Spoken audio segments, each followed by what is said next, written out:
Hi all, and welcome to my very informal tutorial on how to create and add your own arenas. So with the coming update, I have added the ability to basically have multiple arenas loaded onto your map.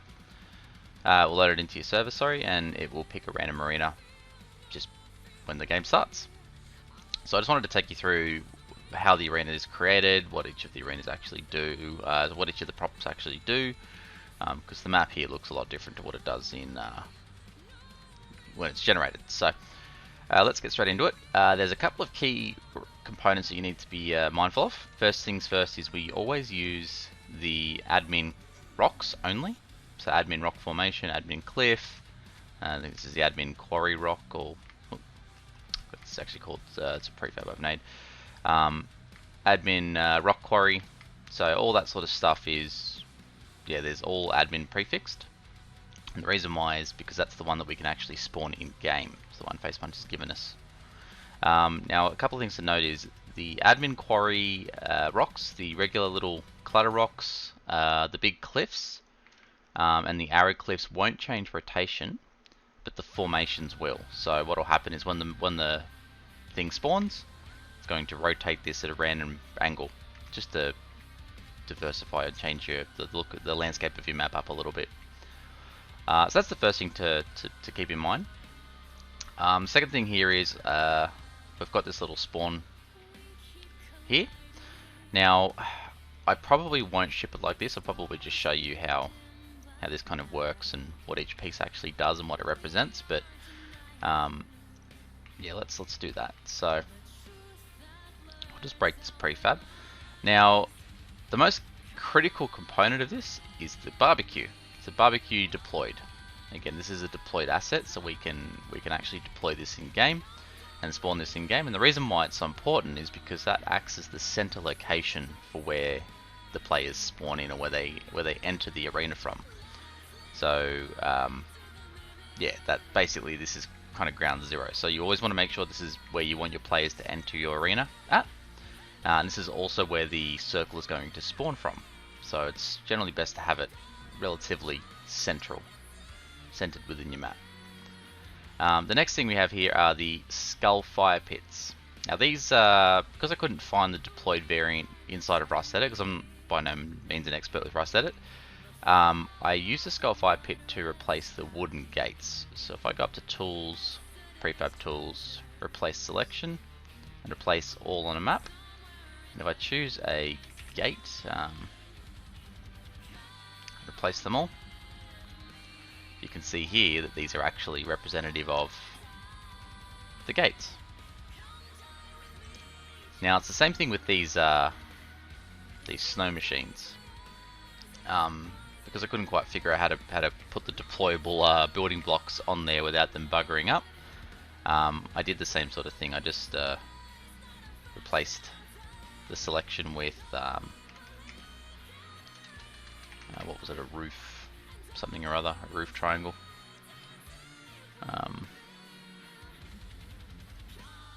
From memory. Yeah. So that's kind of how that works. It's not an elegant solution, but it does the job. So let's just replace these back down. So one thing you need to remember is that you always want to make sure that you change these back to their original forms before you ship the map, because otherwise it's just not going to work. So change this back down to a skullfire, that's right.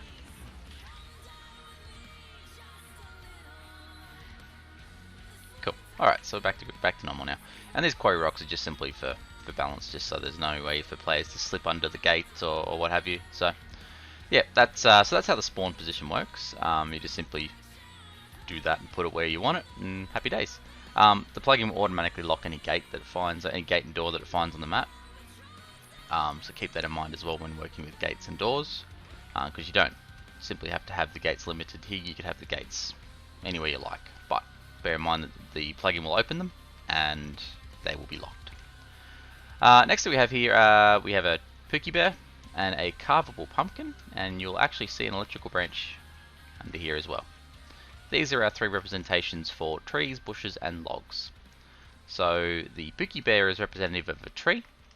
The carvable pumpkin, sorry, no, that's not. That's actually representative of a crate. So this is a crate normal 2. So if you want to add any crate normal 2s to your map, you add them as carvable pumpkins. Bookie Bears are representative of the trees. Electrical branches are representative of bushes, and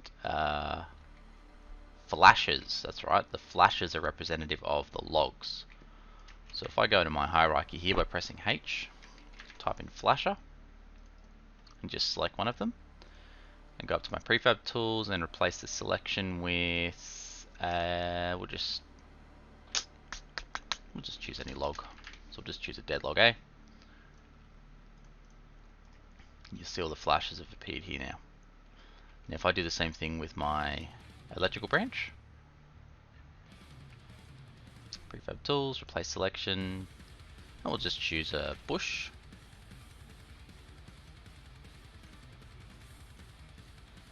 You can see here all the bushes have now been replaced. And finally with the Pookie Bear. Now, I recommend doing this with something a bit smaller, like a swamp tree or something like that, because actually maybe an arid tree, like a small palm. Oh, that didn't quite work as well, but yeah, you get the idea. So they kind of, it allows you to visually see where the spawn locations are going to be before you ship the map. So once you're happy with how you've positioned your trees, obviously it's going to pick random trees based on the biome, so whatever tree model you use as a placeholder is irrelevant. Once you've kind of got a visualization of what your map's going to look like, yeah, you can change it all back and happy days. And in terms of building the landscape, it's really simple. Just grab one of these admin rocks. I like to kind of enclose them, that way there's less risk of them having holes, because holes are just the worst. And then kind of position like this, just kind of change them out. You can rotate them and that sort of thing. So one of the things to remember is that you can add new tree spawns on the plugin. You don't need to have you don't have to get the trees perfect. You can actually add trees in on the fly before the file gets shipped, so that's not too big of a deal. But yeah, that's how you can kind of create the terrain. And same thing with like the quarry rocks. You can grab them and create little scenic views and what have you. It's entirely up to you. It is a little bit labor intensive when it comes to this sort of shit. That's why I don't do Rust Edit very often, but yeah, it's great tool to use as like a little guide for this. I actually set this to local. There we go. Yeah, so you can kind of like mess around with different formations and whatnot, and just add more tree spawns and stuff here. But basically, when we're ready to ship, the first thing we want to do is we want to make sure that we turn everything back to how it was. Oh. So we want to go select out just one of our trees, go prefab tools, replace selection, and then we're going to choose that as a Pookie again. Now we always want to make sure we use the Pookie deployed, not the world model. So we'll just replace that. Next we want to do is the dead logs. So replace selection. We'll go flasher, replace, and then we want to change the bushes back to electrical branches.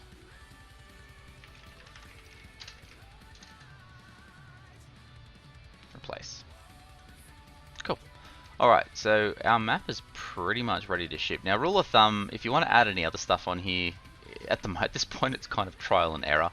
I've set up the plugin as best as I could to capture most deployable entities, but realistically, if you attempt to put something in here that just isn't spawnable in game, so if, a Rust Edit only prefab, it's just not going to work. So trial and error, you'll have to kind of see what works. You can also spawn in things onto your map while in game using like edit tool and that sort of shit, just to like mess around with positioning and whatnot.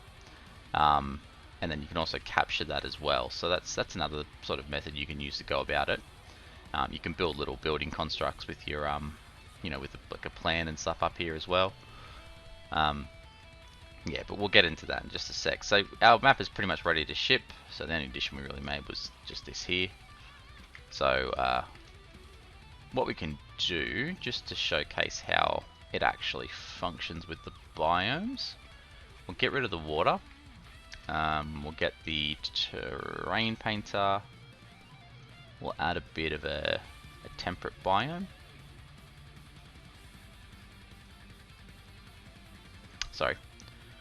We'll go a tundra biome along half of it, and then we'll do an arctic biome over the other half here. So I have a temperate sort of slab in the middle with a bit of biomes at the edge there. You can see them kind of overlapping here. And then what we'll do is we'll go to our paint, do our splat, sorry, we'll put some snow over here like that. And we'll just see what that looks like when we spawn in. Oh, and we'll put some grass in the middle, I guess. Cool. There you go. So you will have a bit of a, it's going to look terrible, but we'll have a bit of an idea of what it actually looks like when it spawns. Cool. Alright, so let's ship this, and so we're just going to go to save as.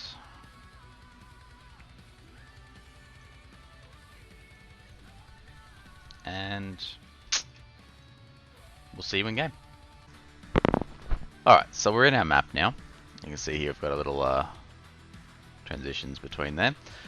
So let's go up into the arena that we've created. So you can see it's quite high. The reason for that is it captures the arena's height when you get the arena. So you do want to have it nice and high. Alright, so as you can see here, we've got our little spawns and stuff all over the place. So from this point it's pretty straightforward. So if I type in /SurvivalArena, you can see here I've just got the one arena, which is my regular arena. So if I spawn that, say 100 meters above, or even just 50 meters above, and we'll start that, you can see here that we've got just our arena above. And yeah, I haven't actually got the arena yet. This is just the one I had before. So you'll see here if we find where we added that bit of extra stuff.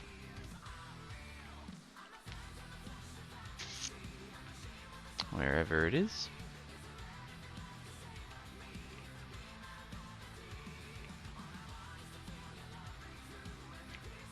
There you go, a couple of extra cliff faces there. So these obviously aren't appearing above, so that's one thing to note. But you can see here that obviously everything's kind of the same in terms of the structure, but you know, this has been replaced from what this was. Yeah, so that's kind of how that works. Now let's clear arena, clear that. What we want to do now is we want to basically get this arena, and we want to create well, we want to save it. So we want to have this little piece here saved and what have you. So a couple of things we want to do here. Well, actually, one thing we want to do here to start, and that is type in /getarena, and then we want to give it a name. So we'll call this one test arena. Let me just make sure I have perms for this. Hang on. Okay, so I've added permissions now. So if I type in /getarena, test arena, we have overwrote old arena, test arena. So if I go onto survival, you can see here we've now got our test arena in here.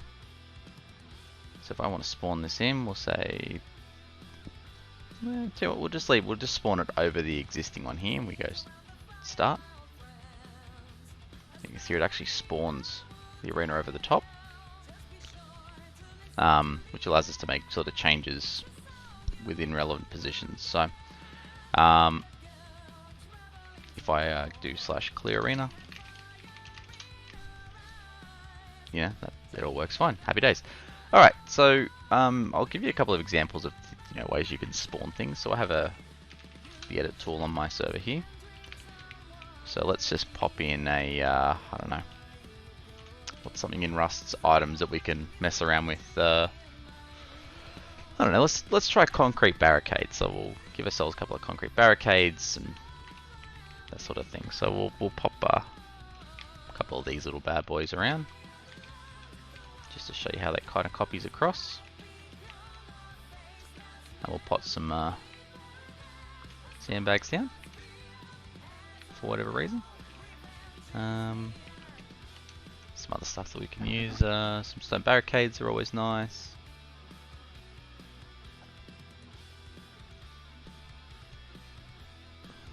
Maybe a sofa. We'll see if the sofa works. I have no idea if it'll work. I'm sure it will. Oh, that needs to be on an actual prefab, so we'll just do another tricky method is spawn sofa .deployed. There we go, we now have a sofa. And then we'll go a couple of these little things here, because why not? And then what we can do as well, if you want to get a bit more clever with it, you can use the edit tool. Now, one thing I will mention with the edit tool is if you remove something that's near anything with the edit tool, it doesn't work out very well. So anything that's spawned or anything that's moved with the edit tool that wasn't meant to be there just gets deleted. So keep that in mind. It can be fucking frustrating when you're doing things. Yeah, but it's a cool tool to have. So we'll just I don't know, we'll pop one of these on like this.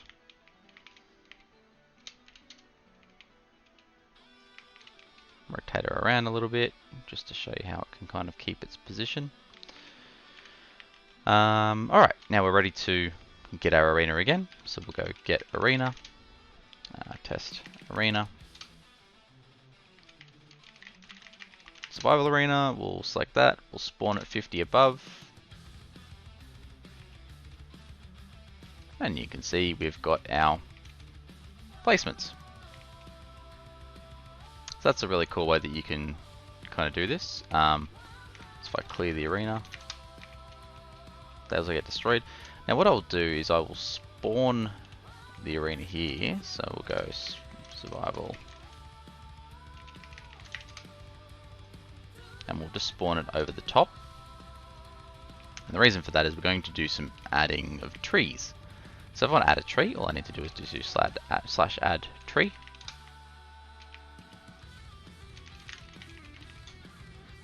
So we'll add a few trees here.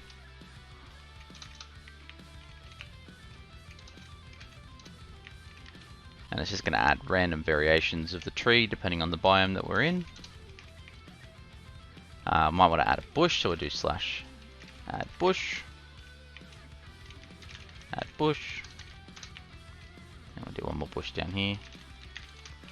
And then we'll do add log. And we'll add one more log here. And the last one is, well, we're going to have some loot containers, so we'll do a add crate. Sorry, let me just grab the command for that one real quick.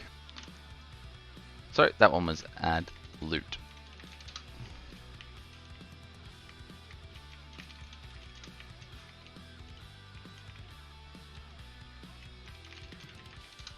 There we go.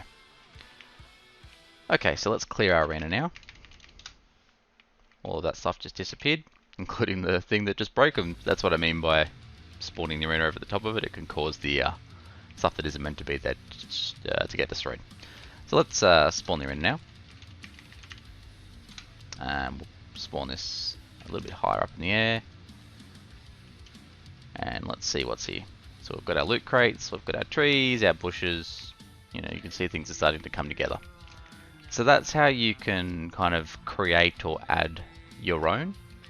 Just bear in mind, the most important part is that you only have one barbecue in the center of your map. And it's good to put these doors around it, that way players can't just immediately open the doors if they're not in vanish mode. So, because the doors are obviously locked. So, yeah, that is pretty much all there is to it. So again, the next update coming out, which I'll drop when I drop this video at some point. We'll have the arenas section here, so you can choose the arena. Otherwise, it's just going to randomly roll an arena, so it'll choose between arena or arena test arena or whatever other arenas you have in here. So that's it, guys. I hope this helps, and look forward to hearing or looking some of your cool designs. I'm not going to offer any support on this. This is just purely if you have the capabilities of doing it without help, or if you want to help each other do it, fantastic. But this is not by any means part of the product. So I just simply don't have time to help handhold people through this process. That's what the video is for. But you look, feel free to ask questions, and if I'll answer them if I can get to them. Enjoy.